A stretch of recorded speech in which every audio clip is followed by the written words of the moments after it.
téléspectateurs, eh bien bonjour ou bonsoir en fonction de là où vous situez. Nous sommes heureux de vous retrouver sur la plateforme Sepela TV, The Boss Brother TV en collaboration avec Espoir TV. Et là, eh bien, nous sommes là chaque samedi de 13 h à 14 h heure Londres pour vous parler avec un invité que nous recevons par la grâce de Dieu. Alors, l'émission Parlons-en aujourd'hui, j'ai l'immense plaisir et honneur de recevoir un homme de Dieu que vous connaissez bien ici dans la ville de Londres, puisqu'il s'agit du pasteur Joël Longo, pasteur, chantre, nous allons un peu voir ça avec lui tout à l'heure. Vous savez également qu'il a ses émissions, ainsi qu'avec son épouse, des émissions de couple qui nous édifient beaucoup. Et aujourd'hui, nous allons aborder un de ces thèmes, de ses prédications, les œuvres de la chair versus aux œuvres de l'esprit. Alors, c'est quoi les œuvres de la chair? Qu'est-ce qu'elles produisent, ces œuvres-là? Les œuvres de l'esprit, pourquoi c'est important de produire des œuvres de l'esprit? Comment marcher selon l'esprit afin de pouvoir bien accomplir la mission que Dieu nous a demandé d'accomplir? C'est ce que nous allons voir au cours de cette émission. Bonjour homme de Dieu. Bonjour maman. Enfin nous nous retrouvons. Oui.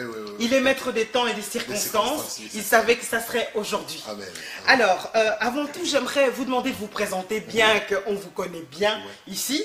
Mais dites-nous un peu qui est le pasteur Joël Longo vu par lui-même. Merci beaucoup maman Agélie. Vraiment, je suis très content d'être avec vous. Merci beaucoup. Ce soir. Vraiment, que le Seigneur vous bénisse. C'est parce que ça fait longtemps que j'ai entendu cette invitation. Merci. Avec beaucoup de patience. Je suis touché. Et Dieu a permis que cela soit aujourd'hui. Alors, je suis fier d'être devant les enfants de Dieu. Et à côté de vous aussi, en tant que servante du Seigneur. Vraiment, moi, c'est votre bien-aimé pasteur Joël Longo. Je suis là pour la gloire de Dieu. Je suis là pour servir le Seigneur. Et nous sommes là aujourd'hui pour parler d'un thème qui va édifier une âme aujourd'hui qui était peut-être perdue, mais aujourd'hui, il doit encore revenir à la vie. Voilà, pasteur Joël. Merci beaucoup. Alors, qui est marié, Oui.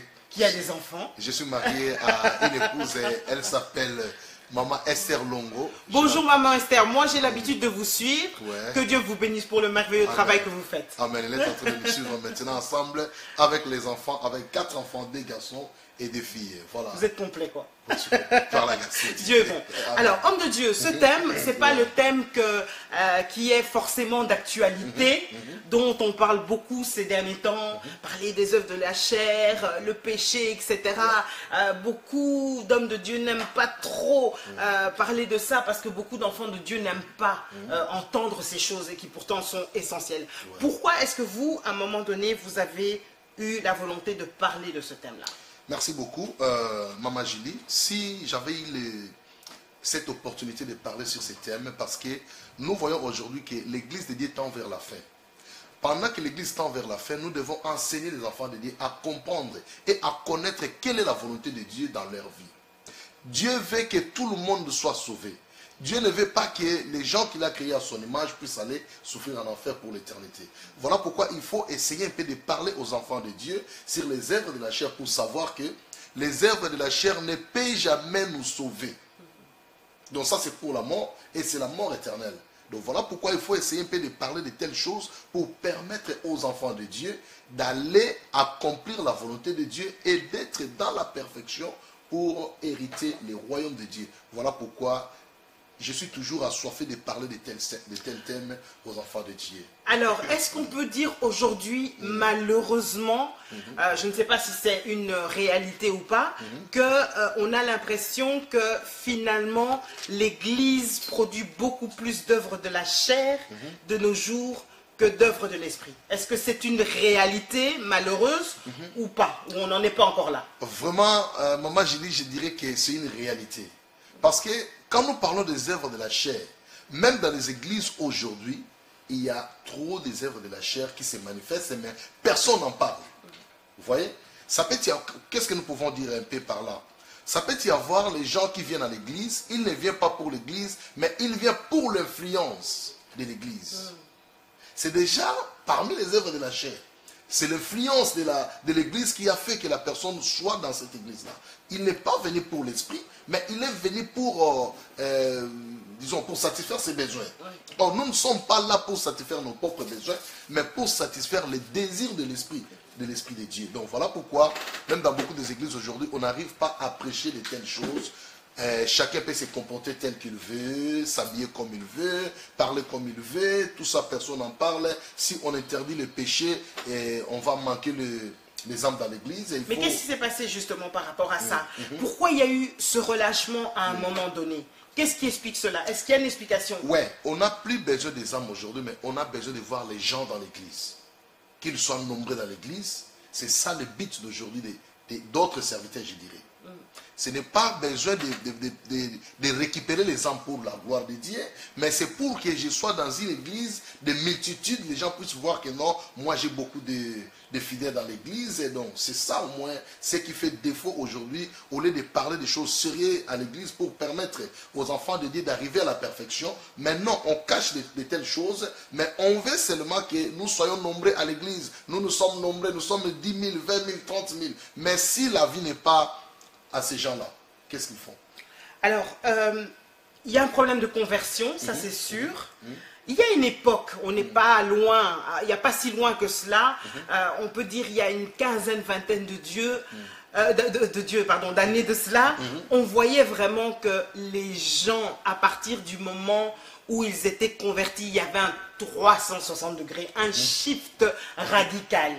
Les gens étaient vraiment transformés. Par rapport à ce problème de la réelle conversion, qu'est-ce qui fait qu'aujourd'hui, il y a autant de légèreté et donc forcément autant de réactions charnelles dans l'Église? Ok, merci beaucoup. Je pense que ces problèmes, c'est d'abord le problème personnel. La personne en question qui vient pour le changement de sa vie totale. Parce que les changements, beaucoup de gens pensent que les changements, c'est seulement que j'étais voleur, je ne vole plus, j'étais tout ce qu'on veut là, que je ne le fais plus, ce que je faisais auparavant. Mais quand on vient au Seigneur, oui, tu abandonnes de tout, mais cherche maintenant la voie du Seigneur. Comment marcher droitement avec Jésus? Parce qu'avec Jésus, c'est l'esprit. Avec Jésus, c'est la vérité. Avec Jésus, c'est le chemin. Le chemin que tu as accepté de suivre. Est-ce que tu marches selon les normes de Dieu ou pas? En Dieu, il y a les principes à suivre. Il y a les commandements de Dieu. Il y a les règles de Dieu. Il y a les statuts de Dieu que nous devons suivre pour marcher selon la volonté de Dieu. Mais beaucoup de gens viennent à l'église que je suis converti, mais quand tu vois ce qu'il fait en dehors de l'église, ce n'est pas ce qu'il présente dans l'église de Dieu. Alors, il y a peut-être quelqu'un qui nous regarde maintenant, là, sur The Boss Brother, et qui est en train de dire, oui, mais pasteur Joël Longo, moi, on ne m'a jamais expliqué, on ne m'a jamais appris, je ne suis pas encadré. Qu'est-ce que vous aimeriez dire à cette personne qui nous regarde et qui se pose la question de qu'est-ce qu'elle doit faire, s'il vous plaît? C'est très facile. La première des choses à faire, c'est quoi? C'est d'abord la méditation biblique. Dieu dira à Josué, il dit que ce livre de la loi ne s'éloigne point de ta bouche. Médite-les jour et nuit pour la réussite de ta vie. Mais si tu ne médites pas la Bible, tu viens à l'église seulement, tu lis la Bible les dimanches quand le pasteur dit que non, on va lire Jean verset 3, verset 16, le verset connu de tout le monde. Là au moins tu es content, ah aujourd'hui on va lire Jean 3, 16. Non, ce n'est pas ça le moment de lire la Bible. Le bon moment de lire la Bible, c'est quand on est seul dans la maison, enfermé quelque part, tu prends ta Bible et tu commences à méditer verset par verset. Ce que tu ne comprends pas, tu appelles ton pasteur, que voilà pasteur ici, je n'arrive pas à comprendre. Qu'est-ce que la Bible veut dire par là? On va te donner l'explication. Et deuxièmement, les enseignements dans l'église. Il y a les jours des enseignements dans l'église. Mais vous allez voir que les enfants de Dieu ne viennent pas se présenter au jour des enseignements de l'église. Comment est-ce que leur foi sera nourrie? C'est difficile. Parce que l'homme ne voit pas du Père seulement, mais de toute parole qui sort de la bouche de Dieu. Si vous n'écoutez pas cette parole, si vous ne voulez pas être enseigné, comment est-ce que vous allez arriver à un moment, disons, parfait de la vérité ou de la connaissance? Ça sera difficile. Ça sera difficile. Là, les enfants de Dieu vont rester comme les bébés spirituels, avec des laits maternels. Non, il faut prendre les os maintenant, casser les os. Là, il faut rentrer dans les profondeurs. Kobukamikua. En lingala, ça sonne mieux. Ça sonne casser bien. Les os. Casser les os, c'est un peu différent. Mais en lingala, kobukamikua. Donc, tu entres dans les profondeurs de la parole. Tu vois ça, maman? Donc, c'est très important. Les enfants de Dieu doivent savoir que les jours des enseignements de l'église, c'est très important. Il ne faut jamais manquer ces jours-là. Alors, à vos confrères, merci, à vos confrères et collègues, pasteurs, serviteurs, servantes, qu'est-ce que vous pourriez donner comme encouragement aussi pour les aider justement à faire en sorte que finalement, on va rentrer dans les détails tout de suite, mais finalement, le peuple puisse produire des œuvres de l'esprit. Qu'est-ce que vous pourriez leur dire? Là, je dirais seulement que les hommes de Dieu ont tenté de faire leur travail. Je ne pense pas qu'un serviteur de Dieu soit incapable d'enseigner parce que pendant que tu as reçu l'onction, l'huile qu'on a mis sur ta tête, donc c'est que tu as quelque chose que Dieu a mis en toi pour donner aux enfants de Dieu. Donc là, je crois que les hommes de Dieu ou les serviteurs, les servantes de Dieu, vous êtes mieux placés pour aider l'Église. Ne soyez pas comme ne soyez pas comme si les fidèles sont montés au-dessus de vous, mais que vous soyez au-dessus des fidèles parce que vous êtes la tête dans l'église. C'est vous qui produisez la bénédiction, les enseignements, la prédication, la prière même pour aider les enfants de Dieu. Donc nous devons être toujours à la page pour aider les peuples de Dieu à comprendre les Écritures, les enseigner pour bien marcher selon la volonté de Dieu. Alors, merci homme de Dieu. Alors, les œuvres de la chair, qu'entend-on par œuvres de la chair et qu'elles produisent ces œuvres-là, s'il vous plaît? Les œuvres de la chair, là, nous pouvons lire dans la Bible, dans les livres des Galates. Ouais, livre des Galates, parce que là, il faut marcher dans les Écritures. Oui, bien sûr. Ouais, Galates chapitre 5, je commence par le verset 17. Il dit, car la chair a des désirs contraires à ceux de l'esprit. Et l'esprit en a des contraires à ceux de la chair. Ils sont opposés entre eux, afin que vous ne fassiez point ce que vous voudriez. Si vous êtes conduit par l'esprit, vous n'êtes point sous la loi. Or, les œuvres de la chair sont manifestes. Maintenant, on nous parle ici sur les œuvres de la chair. C'est-à-dire l'impudicité, l'impureté, la dissolution, l'idolâtrie, la magie, les inimitiés, le querelle, les jalousies, les animosités, les disputes, les divisions, les sectes, l'envie, l'ivrognerie, les excès de table et les choses semblables. Je vous dis d'avance, comme je l'ai déjà dit, que ceux qui commettent de telles choses n'hériteront point les royaumes de Dieu. Alors, est-ce que là, on parle de personnes qui connaissent également le Seigneur ou on parle de personnes qui ne le connaissent pas? Ici, je pense que l'apôtre Paul parlait aux églises des Galates. C'est-à-dire, il était dans l'église, il est en train d'enseigner les enfants de Dieu. Que vous devez comprendre ces choses. Vous qui êtes dans le Seigneur déjà, vous ne pouvez plus non plus marcher selon la chair. Alors, il a essayé un peu d'expliquer les œuvres de la chair. Parce que peut-être ils peuvent dire que non, c'est vaste, les œuvres de la chair, on ne connaît pas c'est quoi. Alors, l'apôtre a commencé maintenant à expliquer point par point. Il a commencé par l'impudicité. Il a commencé encore par l'impureté, la dissolution, ainsi de suite.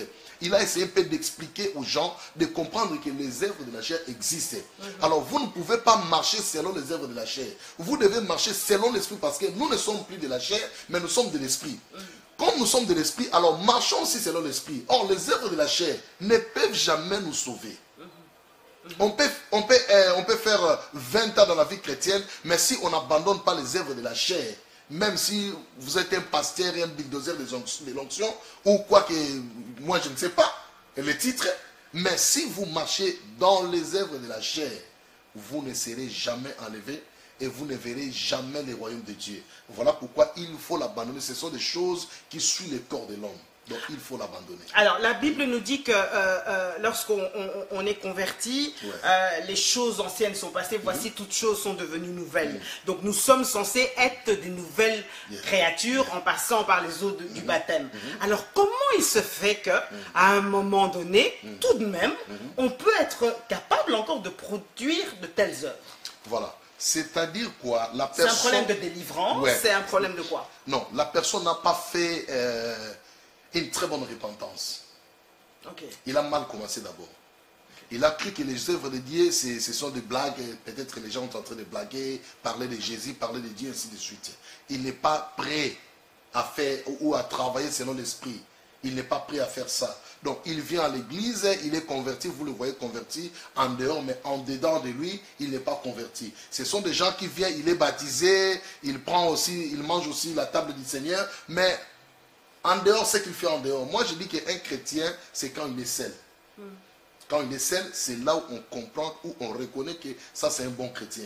On est seul parmi 1000 personnes, mais tu te comportes en tant qu'un chrétien. Là, on reconnaît réellement que ça c'est un chrétien. Mais quand on est avec les gens, même si on fait semblant d'être chrétien, mais si tes œuvres ne montrent pas que tu es un chrétien, donc tu n'auras pas le droit au royaume des cieux. Alors, on va revenir sur la conversion, la réelle conversion.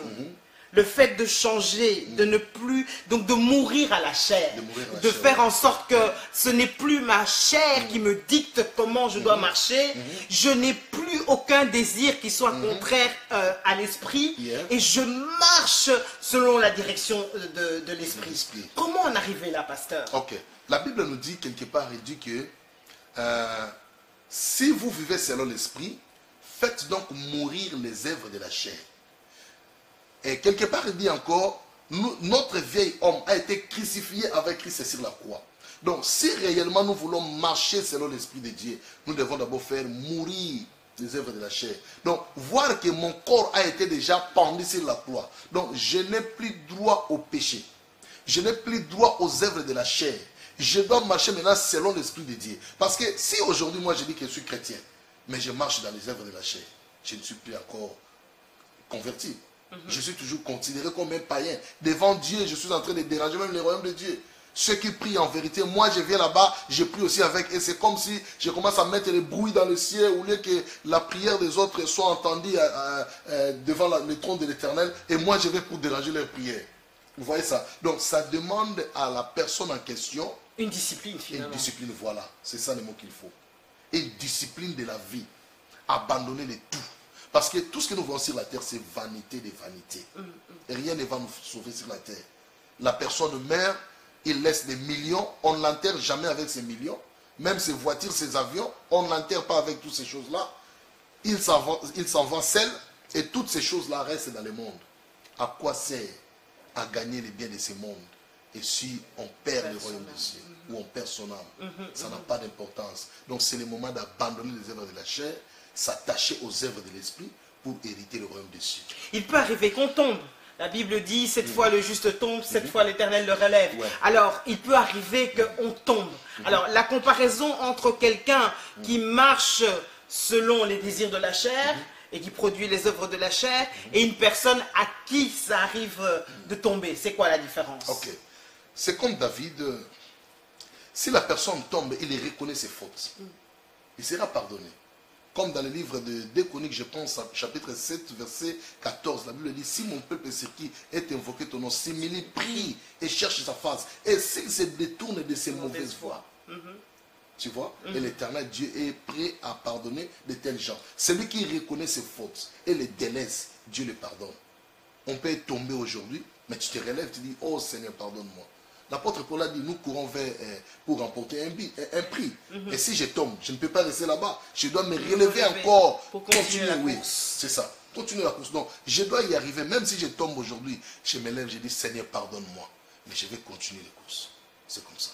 Alors, à vous qui venez de nous rejoindre, nous sommes sur The Boss Brother TV, en collaboration avec Sepela TV, avec Espoir TV, sur Sepela TV, avec le pasteur Joël Longo, et nous sommes en train de parler des œuvres de la chair versus les œuvres de l'esprit. Nous voulons tout simplement, avec l'homme de Dieu aujourd'hui, aider quelqu'un à marcher selon l'esprit, à produire des bonnes œuvres, parce qu'un jour, nous devrons nous présenter devant Dieu et nous devons rendre des comptes. Donc, à vous qui nous regardez, nous ne sommes pas là pour juger qui que ce soit.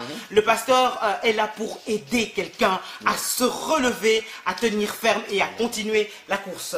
Homme de Dieu, la délivrance là-dedans. On ne va pas parler de la délivrance aujourd'hui, peut-être une autre fois parce que c'est un grand sujet. Mais d'autres disent, ah non, le problème, c'est la délivrance. Qu'est-ce que vous aimeriez dire par rapport à cela? Par rapport à justement le fait de produire des œuvres de la chair. Est-ce qu'il faut à un moment donné la délivrance? Maman Julie, merci beaucoup.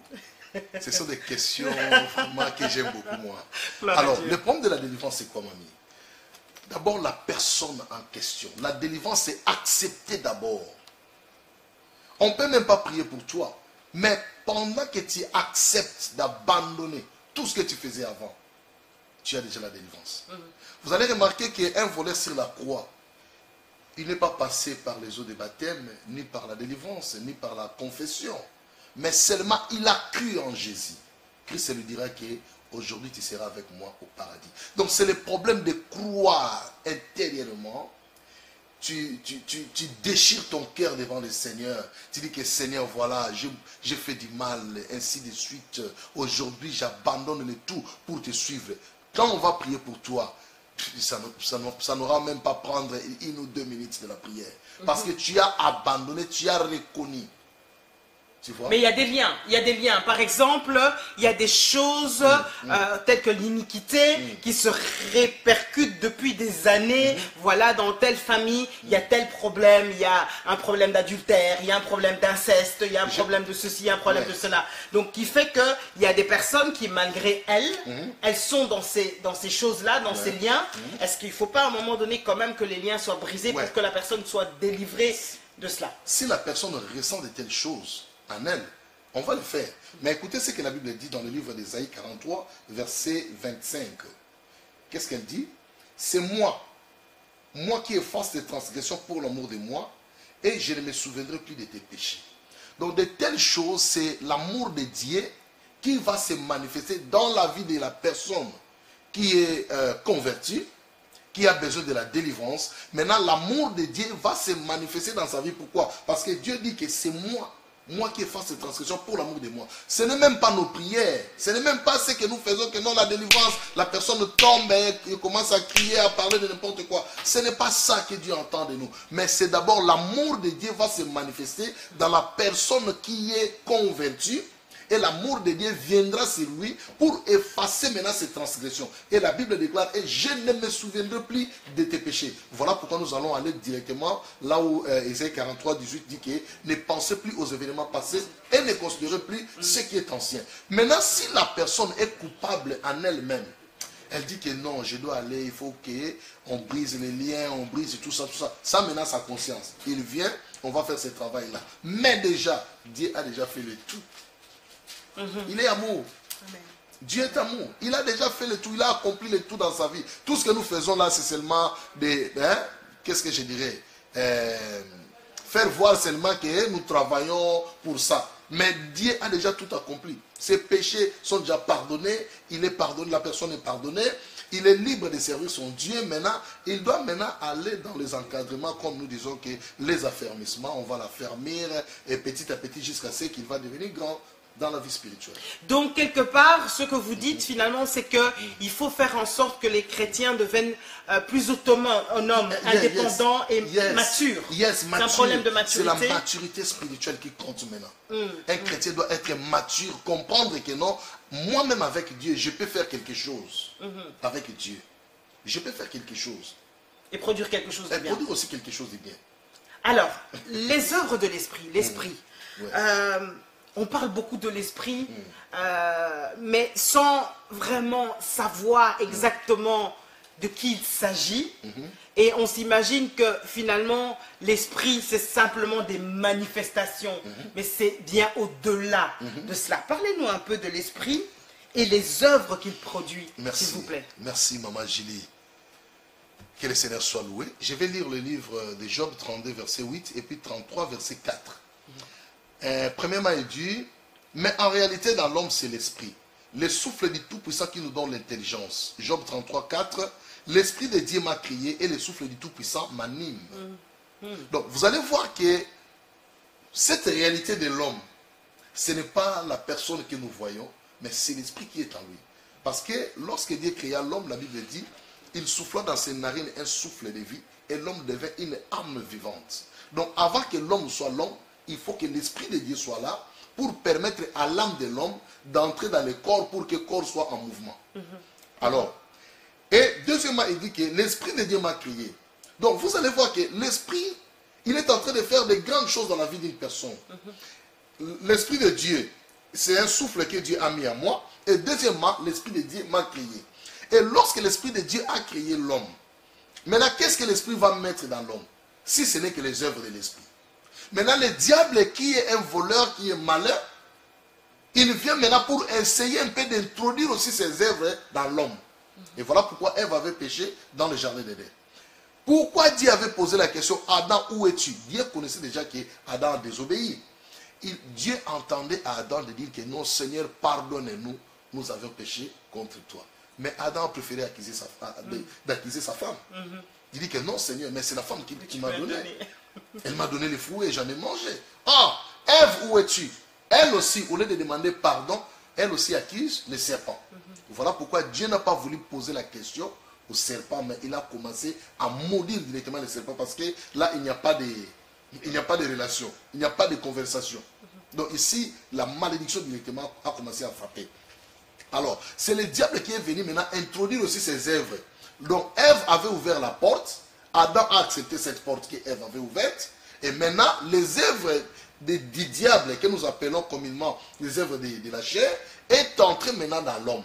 Mais en réalité, dans l'homme, c'est l'esprit. Or, quand l'esprit habite à l'homme, c'est-à-dire il va mettre toutes ses capacités dans l'homme pour permettre à l'homme, pour la procréation, permettre à l'homme de parler, permettre à l'homme de faire tout ce qu'il peut faire sur la terre. Parce que Dieu lui a donné cette opportunité. Maintenant, c'est le diable qui est venu maintenant corrompre les œuvres de l'esprit qui étaient en homme. Pour que l'homme soit corrompu et qu'on commence aujourd'hui à chercher où se trouvent les œuvres de l'esprit.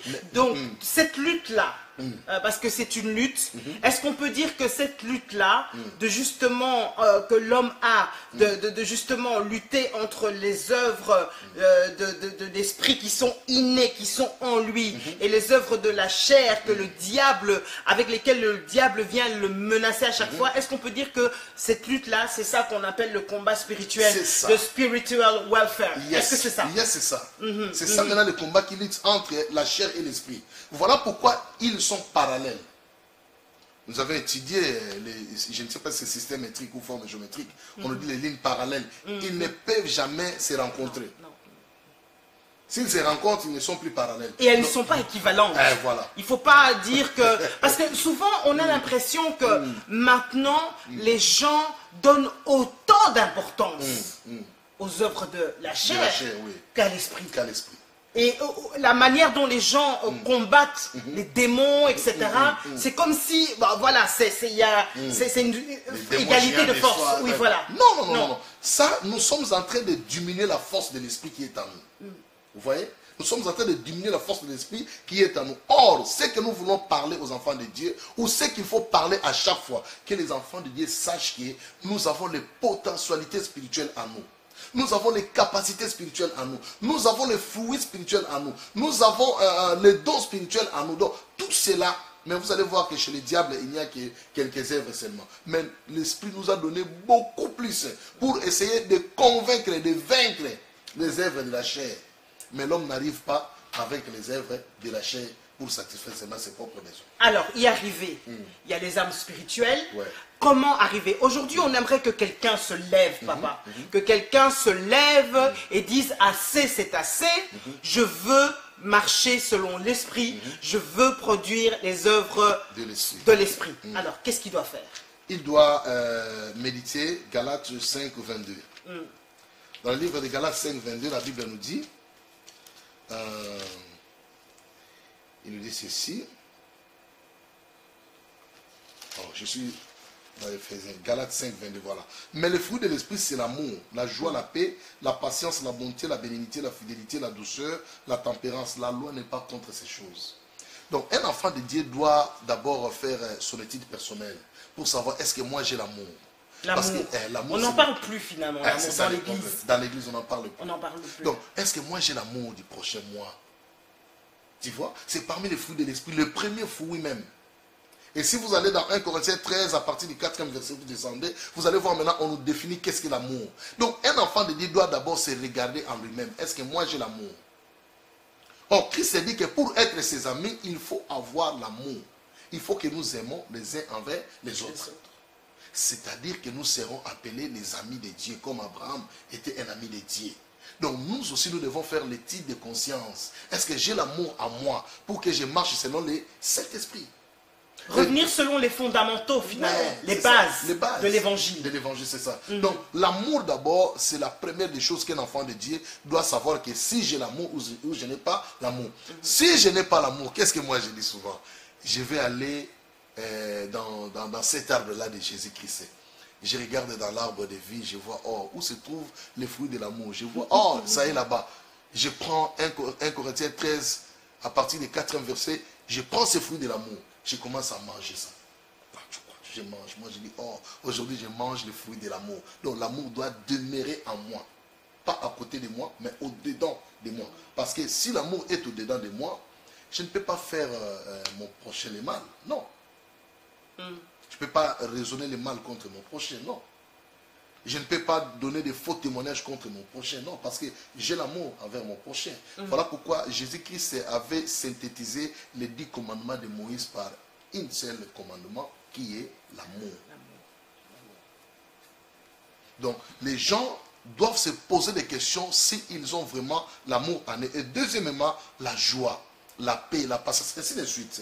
Toutes ces choses-là vont nous faire voir que voilà, celui-ci marche selon l'esprit. Donc, les fruits de l'esprit produisent les bonnes œuvres qui sont les œuvres de l'esprit. De l'esprit, c'est ça. D'accord. Donc, finalement, si aujourd'hui il y a moins d'œuvres, on produit moins les œuvres de l'esprit, c'est parce qu'on n'est pas habité, on n'est pas nourri, par les fruits de l'esprit. Ouais, c'est ça. Donc il faut revenir à ces choses. Il faut revenir à ces choses. Alors, être nourri par, là je vais vraiment vous laisser expliquer pendant quelques minutes, être nourri par les fruits de l'esprit, vivre l'esprit de l'esprit, marcher selon l'esprit, entendre l'esprit, obéir à l'esprit. Ça se passe comment? Pendant quelques minutes, s'il vous plaît, homme de Dieu, si vous pouvez ouvrir. Gloire au Seigneur Jésus-Christ. Ici, je vais lire le verset, le livre de Jean chapitre 14, verset 17, et je vais descendre petit à petit. Il dit, l'esprit de vérité que le monde ne peut recevoir parce qu'il ne le voit point et ne le connaît point. Mais vous, vous le connaissez, car il demeure avec vous et il sera en vous. Je ne vous laisserai pas orphelin, je viendrai à vous. Encore un peu de temps, et le monde ne me verra plus, mais vous, vous me verrez, car je vis et vous vivrez aussi. Donc nous voyons bien aimé ici dans ce verset que le Seigneur Jésus lui-même est en train de nous parler concernant l'esprit. Ici il dit quoi? Il doit nous donner l'esprit de vérité que le monde ne connaît pas. Mais nous le connaissons parce qu'il habite au milieu de nous. Or, en ce temps-là, Christ était avec les disciples. Jésus était ensemble avec ses disciples. Mais il dit à ses disciples que je vous donnerai un esprit que le monde ne peut pas recevoir. Mais vous, vous le connaissez parce qu'il habite en vous. Or, Christ ne parlait que de lui-même parce qu'il est l'esprit de Dieu. Voilà pourquoi il nous dit encore quelque part.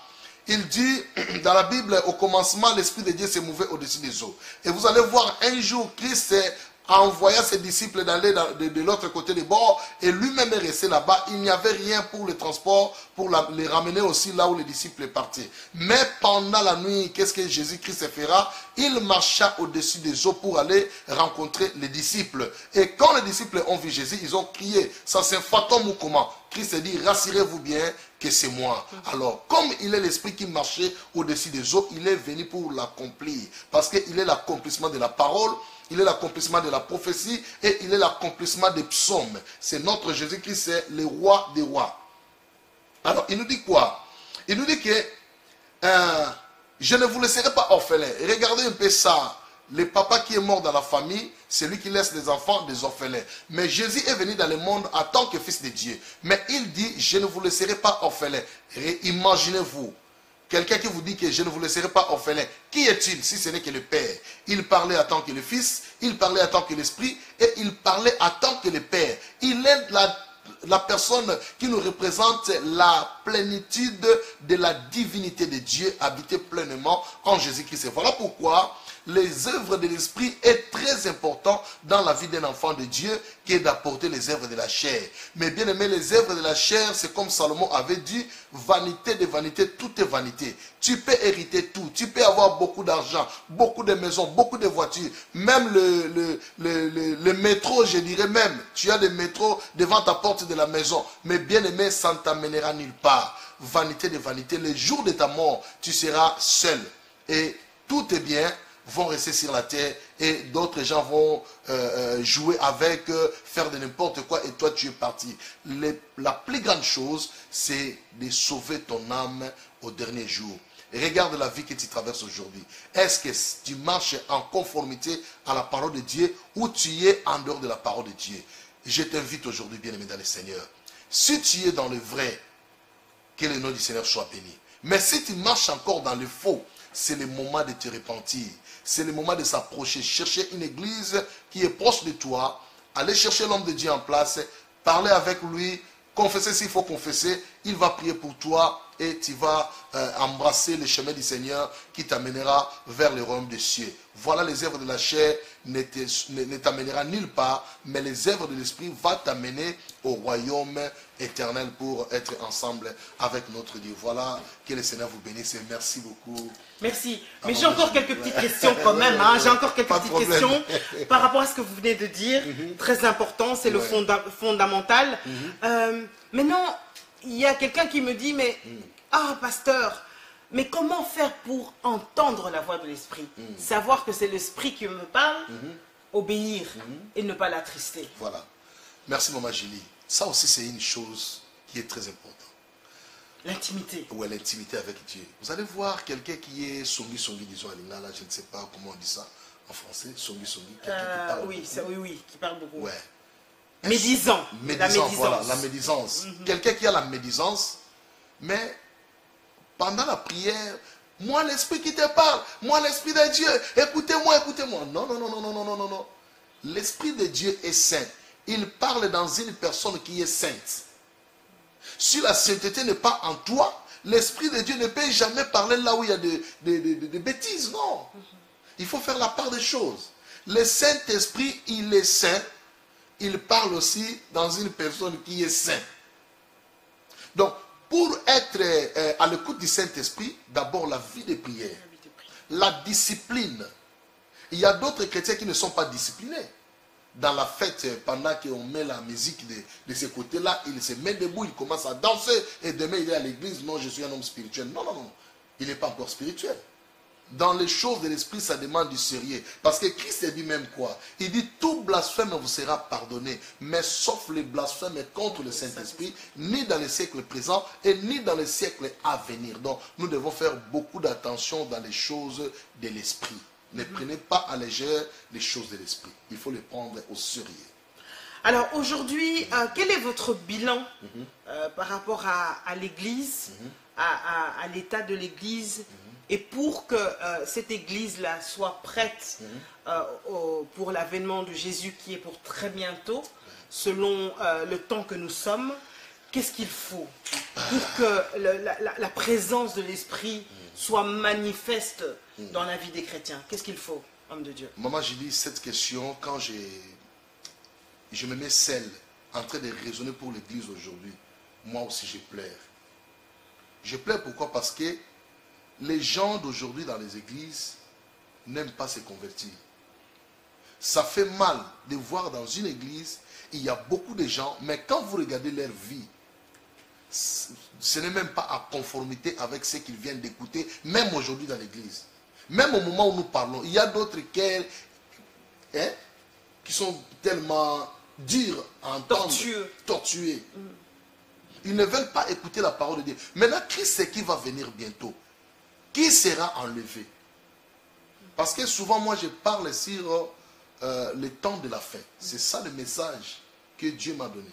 De préparer l'église pour l'enlèvement. Et quand je vois comment les gens marchent aujourd'hui, eux les serviteurs de Dieu, et les fidèles dans les églises, il y a des fois je pleure, je me demande, Seigneur, mais qui sera enlevé jusqu'à présent?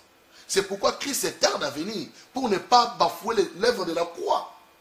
L'œuvre de la croix, ça coûte très cher. Ça demande aux enfants de Dieu d'être prudents à tout moment et d'écouter la parole, pas seulement écouter, mais mettre en pratique la parole de Dieu, marcher dans la vie de sanctification, la sainteté, garder les dépôts que nous avons aujourd'hui, que Dieu nous a donnés par sa grâce. Beaucoup d'hommes de Dieu dans la difficulté, en tout cas une grosse partie dans l'église d'hommes de Dieu, de héros qui sont tombés. Comment aider ces héros à se relever et soutenir, au lieu de critiquer, de juger, de condamner, soutenir afin que ces héros puissent se relever, papa? Le problème, c'est la prière. Il faut prier pour eux. Il ne faut pas critiquer. Moi, j'ai dit même aux enfants de Dieu, quand les gens font circuler les peut-être les bêtises d'un homme de Dieu qui était tombé quelque part, en train de circuler ces messages. Moi, je dis, mais tu contribues à la malédiction. Le temps de prier pour cet homme de Dieu ou pour cette servante de Dieu qui est tombée, vous propagez cette nouvelle par-ci, par-là. C'est appeler la malédiction dans leur vie. Moi, je ne fais pas ça. Non. Et j'interdis même à l'église, quand vous voyez de tels messages, ne les distribuez pas aux autres. Il faut prier, prendre le temps de prier pour ces héros qui tombent. Parce que Dieu aussi a besoin d'eux. Dieu va nous poser la question. Pourquoi les héros qui étaient tombés, qu'est-ce que vous avez fait? Est-ce que vous avez prié pour eux? Parce que d'autres gens attendent que non, l'autre là tombe pour que moi je puisse récupérer ces fidèles de l'église. Non! Non! Moi je glorifie le Seigneur. La Bible dit là où 2 ou 3 sont réunis à mon nom, je suis au milieu d'eux.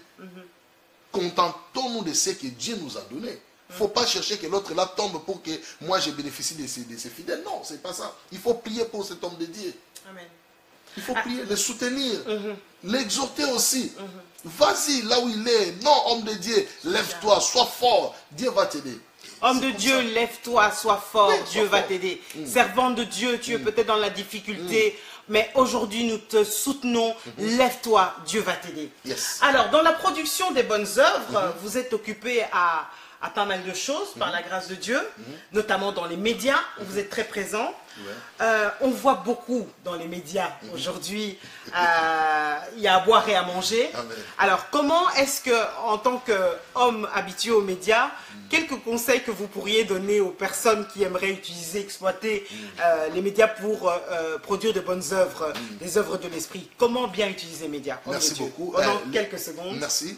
Le média est là pour tout le monde. On ne dit pas que le média est réservé pour un tel rang de gens ou comment, non. Mais c'est pour tout le monde. Ce que nous devons savoir, c'est quoi?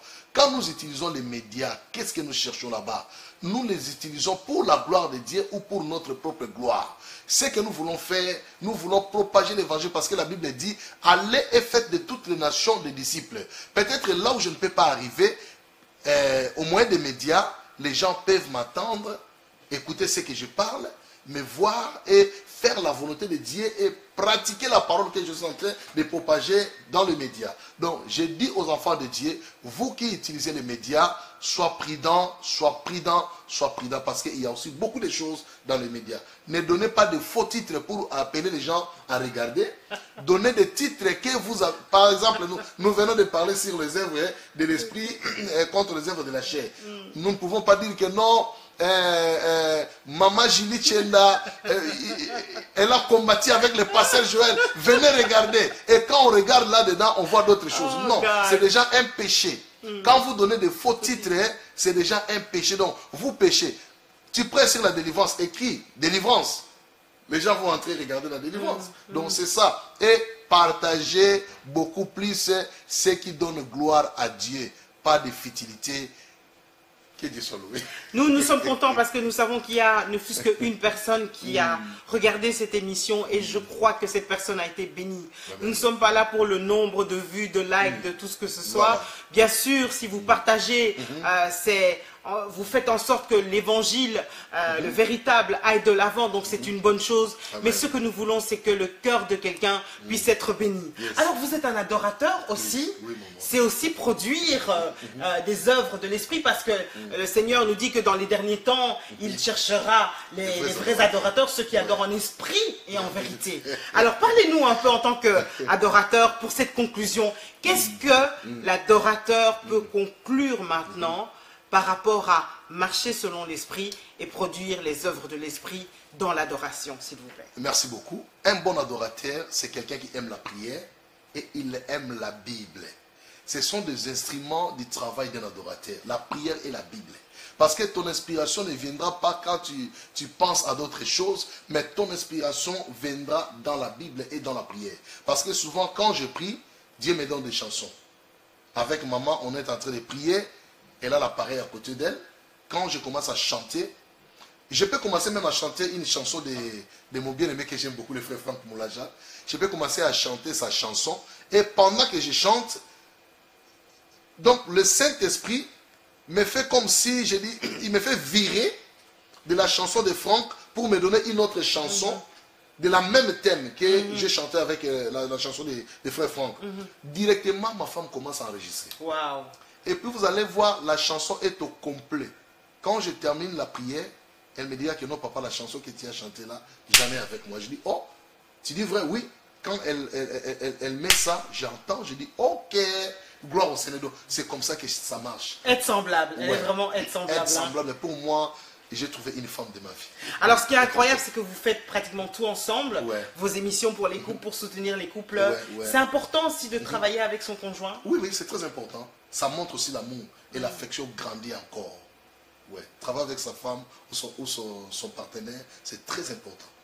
En tout cas, merci d'avoir été là. On va continuer. Un jour, nous parlerons du thème principal de votre prédication qui est donc le retour de Jésus, préparation à l'avènement. Voilà. Vous êtes d'accord pour une prochaine émission? Oui, gloire à Dieu. En tout cas, merci d'avoir été là. Voilà, nous avons partagé cette émission avec vous. J'espère que quelqu'un a pu comprendre qu'il était important dans ces temps de marcher selon l'esprit, de laisser tomber la chair, de mourir à soi-même. Cette chair qui est tellement difficile à vaincre, mais que nous sommes capables de vaincre parce que Jésus a déjà vaincu à la croix et en lui nous avons la victoire. Je remercie bien sûr à la technique le brother Louis, The Boss Brother. Merci à CPLA TV, merci à vous tous qui nous suivez nombreux. Vous pouvez voir le numéro de téléphone s'afficher si vous désirez nous contacter, vous désirez également nous soutenir, nous en avons besoin. N'hésitez pas à nous appeler, ça nous fera du bien. Je vous retrouve très bientôt. La semaine prochaine, vous serez avec mon époux, le prédicateur Pascal Prosper Mwamba, qui continuera à parler d'être sérieux avec Dieu, avec le pasteur Fabrice Yapi. Et moi, je vous retrouve très bientôt, samedi, entre 13h et 14h. En attendant que Dieu reste notre priorité. Bye bye, soyez bénis. Merci.